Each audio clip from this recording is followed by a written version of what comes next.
ഒരു പുതിയൊരു കോള് കേട്ടോ വന്നേക്ക് താടാ. ഞാനൊരു പഴയ കോള് വെച്ചിട്ടുണ്ട് നിനക്ക്. കൃത്യസമയത്ത് ഞാൻ വന്നത് കൃത്യമായിട്ട്. താൻ ഒന്നോർത്തോ, തനിക്കെതിരെയുള്ള വജ്രായുധ എന്റെ കയ്യിലുണ്ട്. ഞാൻ അതെടുത്ത് പ്രയോഗിക്കാൻ പോവുക. ആദ്യം തന്നെ പറയട്ടെ, വനിതാ കമ്മീഷന് ബദലോ എതിരോ അല്ല പുരുഷ കമ്മീഷൻ. പക്ഷേ പുരുഷന്മാരുടെ പ്രശ്നങ്ങൾ അഭിസംബോധന ചെയ്യുന്നതിന് വേണ്ടിയുള്ളതാണ്. തോന്നിയാസം പറഞ്ഞു നടന്നാലുണ്ടല്ലോ നാട്ടിലടിച്ചാൻ സൂപ്പാക്കും. എന്തു വേണ ചെയ്തോ, പക്ഷെ ദേഹോപദ്രവേൽപ്പിക്കരുത്. പഞ്ചഭാവോ കണ്ടാ മനസ്സിലാവും. നമ്മുടെ നാട്ടിൽ കോടതികളുണ്ട്, മനുഷ്യാവകാശ കമ്മീഷനുണ്ട്. എന്നിട്ടും എന്തുകൊണ്ടാണ് വനിതാ കമ്മീഷൻ?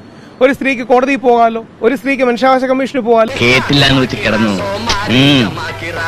എന്നിട്ടും വനിതാ കമ്മീഷൻ ഉള്ളതിന്റെ കാരണം സ്ത്രീകളുടേതായ പ്രത്യേക പ്രശ്നങ്ങൾ പഠിക്കാനും അത് പരിഹരിക്കാനുമാണ്. ഇവിടെ ഉള്ളവർക്ക് തന്നെ ഒരു പണിയില്ല, പിന്നെ നല്ലൊരു കലാഹൃദയം ഉള്ളതുകൊണ്ട് ബോറടിക്കാതെ അങ്ങനെ ജീവിച്ചു പോകുന്നു. അതുപോലെ പുരുഷന്മാരുടെ പ്രശ്നങ്ങൾ പഠിക്കാനും പരിഹരിക്കാനും, വിശിഷ്യ വ്യാജ പരാതികൾ ഒരുപാട് വളർന്നു വരുന്ന സാഹചര്യത്തിൽ പുരുഷന്മാർക്ക് കൂടി പോകാൻ ഒരു സ്പേസ് ഉണ്ടാകണം എന്ന ചിന്തയിലാണ്.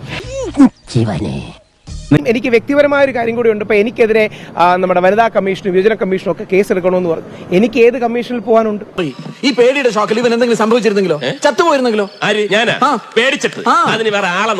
കോടതിയുടെ പോലീസ് റിപ്പോർട്ട് പോലും കൊടുത്തു എനിക്ക് അനുകൂലമായിട്ട്. എന്നിട്ട് പോലും വനിതാ കമ്മീഷന്റെയും വിഭജന കമ്മീഷനും ഒക്കെ ഇപ്പോഴും ഉള്ള നിലപാട് എനിക്കെതിരെ കേസ് എടുക്കണമെന്നുള്ളതാണ്. ഞാൻ മാത്രമല്ല, അവരെല്ലാവരും തട്ടണമെന്ന് പറഞ്ഞ് ഞാൻ ഇങ്ങനെ ആരും ഞങ്ങളൊക്കെ റിക്വസ്റ്റ് ചെയ്ത് എൽദോസ് കുന്നപ്പള്ളി MLA-യോട് ആ പുരുഷ കമ്മീഷനിൽ ഒരു പ്രാധാന്യമുള്ള വനിതാ അംഗം വേണം.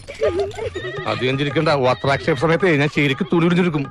കാരണം എന്തുകൊണ്ടെന്ന് പറഞ്ഞാൽ പുരുഷൻ വ്യാജ പരാതിയാണെന്ന് വ്യാജമായി പറയരുത്. അത് വാലിഡേറ്റ് ചെയ്യാൻ ഒരു സ്ത്രീ വേണം.